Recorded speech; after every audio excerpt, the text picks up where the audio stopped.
गोरखपुर में विरासत गलियारे के नाम पर सियासत का बुलडोजर चालू हो गया है और इस बार आमने सामने है सत्ता की भाजपा और विपक्ष की सपा। नेता प्रतिपक्ष माता प्रसाद पांडे का काफिला जब पहुंचा व्यापारियों का दर्द सुनने, तो भाजपा कार्यकर्ताओं ने उन्हें बुलडोजर से रास्ता रोककर दिखा दिया काला झंडा। सड़क पर ऐसे धक्का मुक्की हुई जैसे चुनावी अखाड़ा लग गया हो। गोरखपुर के घंटाघर से पांडे हाता तक बन रहे विरासत गलियारे का मुद्दा अब सड़क से सदन तक गर्मा गया है। नेता प्रतिपक्ष माता प्रसाद पांडे पूर्व विधायक लाल बिहारी यादव के साथ व्यापारियों से मिलने पहुंचे थे, लेकिन भाजपा कार्यकर्ता पहले से मौके पर थे। बुलडोजर खड़ा करके उनका रास्ता रोक दिया गया और फिर जो हुआ वो किसी रैली से कम नहीं था। नारेबाजी, धक्का मुक्की, टूटे शीशे और तनाव, गाड़ियों के शीशे टूटे, सपा कार्यकर्ता घायल हुए। पुलिस ने पहुंचकर बमुश्किल हालात काबू में किए, वरना गोरखपुर की सड़कों पर महाभारत तय थी। अब देखिए, ये विरोध प्रदर्शन इसलिए हो रहा है कि भारतीय जनता पार्टी नहीं बल्कि यहाँ की सरकार ने व्यापारियों के साथ उत्पीड़न किया है, उनका मकान गिराया है। सड़क चौड़ा करना है, ठीक है, लेकिन उनको उचित मुआवजा देना चाहिए, सर्किट रेट से मुआवजा देना चाहिए।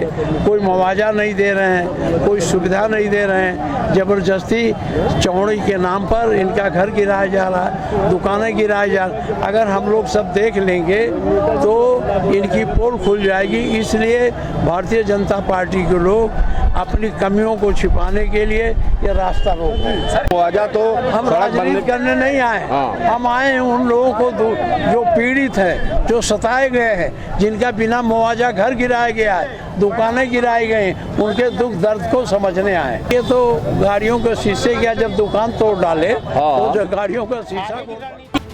तो वहीं भाजपा विधायक विपिन सिंह ने भी पलटवार किया और कहा कि गोरखपुर योगी जी का गढ़ है, सपा सिर्फ सियासी रोटियां सेकने आई थी, न विकास से मतलब है और न ही व्यापारी से। कोई मतलब नहीं है। जो शहर योगी जी का है वहाँ राजनीति करने लोग आ रहे हैं। कहाँ थे, कहाँ इनकी सरकार थी, क्या किए थे इन लोगों ने? आज राजनीति की रोटी सेकने आए हैं। विरासत गलियारा योगी जी की देन बन रहा है। कल योगी जी के आशीर्वाद से एक दिन योगी जी ने रात में 11 बजे तक निरीक्षण किया, सारी समस्याओं को खुद योगी जी महाराज ने देखा। उनके प्रतिनिधि के रूप में हम और हमारे महानगर अध्यक्ष, पूर्व अध्यक्ष, सारे लोग आकर व्यापारी साथियों के साथ 2-2 मीटिंग हम लोग किए और जितनी भी समस्या थी, छोटी से बड़ी, चाहे विरासत गलियारा में जो डक्ट बना उसको पैक करके उस पर बात बनाने के लिए, चाहे जितने फ्लोर हमारे हैं, 2 फ्लोर पहले रहे होंगे, 1 फ्लोर पहले रहेगा, 3 फ्लोर बन गया, तीनों फ्लोर का मुआवजा देने की बात हुई, जमीन की मुआवजा देने की बात हुई। फिर राजनीति करने क्यों आ रहे हैं? बिना मतलब इनके पास कोई मुद्दा नहीं है, कोई मतलब नहीं है। उसका जवाब भी हमारे यहाँ के व्यापारी साथी देंगे। योगी जी इस शहर को इतना सुंदर बना रहे हैं, पूरे प्रदेश में कानून व्यवस्था उनके राज्य में कितनी बेहतर रही है। उनका विकास से कोई मतलब रहा है? उनके समय में बलात्कार ज्यादा हुए, गुंडाराज उनके समय में हुआ, थाना उनके लोग चलाते थे। वो आज व्यापारी को उत्पीड़न उनके समय होता था, जहां से मन करता था उनके गुंडे आते थे और सामान उठाकर ले चले जाते थे।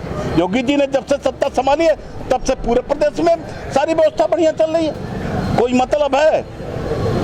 कहाँ कौन सा विकास है? एक गोरखपुर का एक विकास बता दे।